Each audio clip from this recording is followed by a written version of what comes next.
Coming up on Mountain News this morning, suicide is a daily struggle even for people at a young age. And it's important to know as a parent how to spot the signs in your children. Plus, overdoses continue to be a prevalent issue in Kentucky, but programs are working to decrease the numbers every day. Dedicated to Eastern and Southern Kentucky, this is WYMT Mountain News this morning.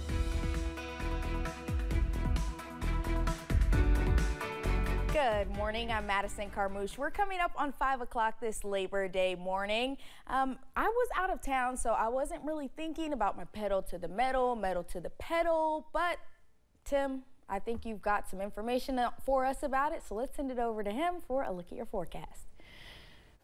I think your people talked to my people and we kind of coordinated somehow, subliminally, I think. Anyhow, hope you had a great weekend with the fam. Madison 64. Got some issues regarding fog and low clouds developing across eastern and southern Kentucky early on this Labor Day morning. Some of our visibilities less than 3 miles, so remember that. And hopefully, if you're up watching, it means you're sitting back and relaxing right now and don't have to put the pedal to the metal and get anywhere on this Labor Day holiday. It is in the mid-60s right now at Moorhead, mid-60s at Williamsburg, 65 at Pikeville. Hello, Jonesville. You're also in the mid-60s. Satellite radar composite departing clouds over the last several hours out to our east. Got a few leftover clouds up toward Moorhead and Lexington. And as we head through today, lots of sunshine and a high this afternoon in Hazard. Oh, how pleasant it will be, up to 78. More about your ARH First Alert 7-day forecast. That's coming up as we rock and roll through this 5 o'clock hour. Madison? All right, Tim, thank you. Doctors say suicide is one of the top 3 leading causes of death in people ages 10 to 24, prompting the importance of suicide awareness. They say between 20 and 30% of teen suicides are a result of a same-day crisis, where teens are not suffering from depression or another long-time mental illness. That's why Norton Children's psychologist Katie Hopkins wants parents to know the warning signs. Because suicidal ideation and thoughts about suicide can come and go. So while they may not be having them today, but if they're experiencing a lot of stressors, if they have all those warning signs in place, all it might take is just another thing happening, another event that causes them stress, that tips them over the edge and causes them to have those thoughts or engage in suicidal behaviors. So it's important you continue to check in with your child and connect them with additional support, even if initially they're denying that they have the thoughts.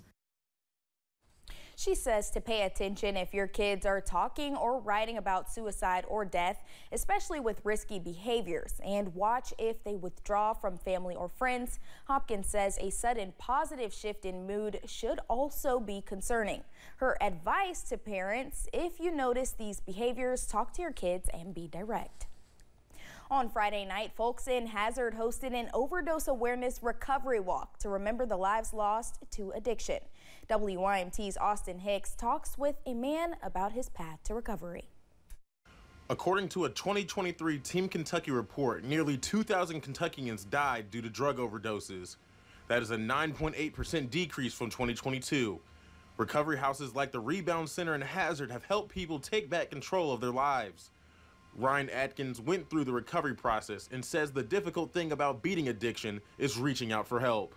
Hard to ask for help, and I think that when you come to a place like the Rebound Center and you have people like Josh and James Lee and Chaz and Kim that genuinely want to help you and they genuinely care, I think that makes you a little more comfortable, and you get more used to being able to ask for help and accept help. Going through the recovery program, Atkins says it is important to keep an open mind and always be willing to learn from your mistakes. I think the biggest thing is just to remain teachable. Like I said, when I've been in recovery about a decade in and out, and when I first came in, I really didn't have the proper motivation. But because that, I came in and I listened and I learned, I created this little recovery family. Boards line the walls of the center. They are filled with the names of people who completed their path to recovery. Atkins says he is thankful to be on that list. I don't know, 3 years ago, I was in a condition where I couldn't even leave the bedroom. And, you know, I got asked to speak at an Overdose Awareness event last night, so that's a big change. If you are struggling with addiction, Atkins encourages you to reach out for help. In Hazard, Austin Hicks, WYMT Mountain News. The Rebound Center is open Monday through Saturday. You can go to findrecoverynow.ky.com to find recovery housing in their area. In Lexington, DV8 Kitchen is known for employing former addicts and building support through their recovery journey. Saturday, they teamed up with Voices of Hope for a day dedicated to awareness, education, and community. The goal was to honor the victims of overdose. Outside were flags to represent the 12,361 lives lost in Kentucky since 2017. The day isn't just to remember, but a day to educate the community about overdoses and preventative measures. I've been in recovery for about 5.5 years now, and so I wanted to just spread awareness to other people who may be suffering from substance use disorder.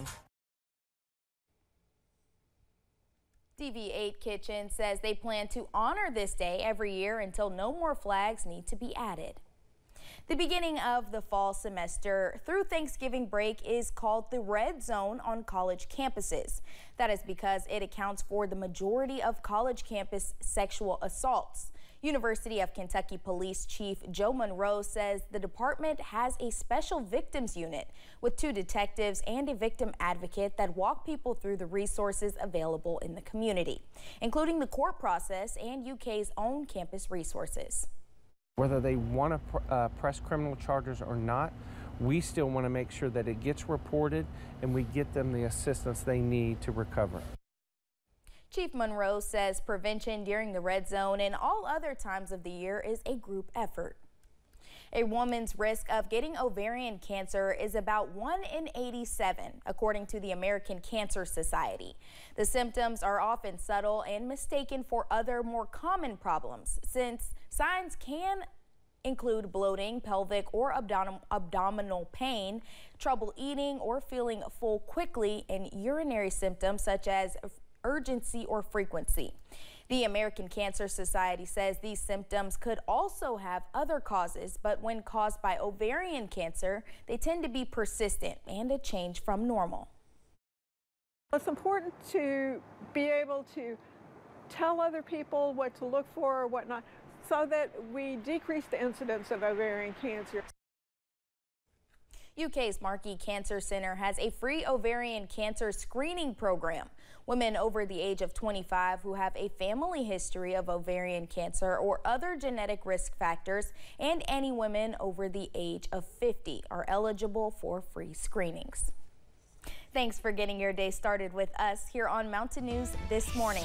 Still to come, many people aren't prepared to act in the event of a medical emergency, but some stay prepared as they learn critical life-saving skills.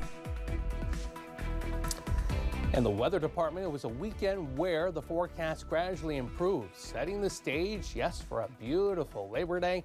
All those details with your ARH First Alert 7-day forecast coming up after the break.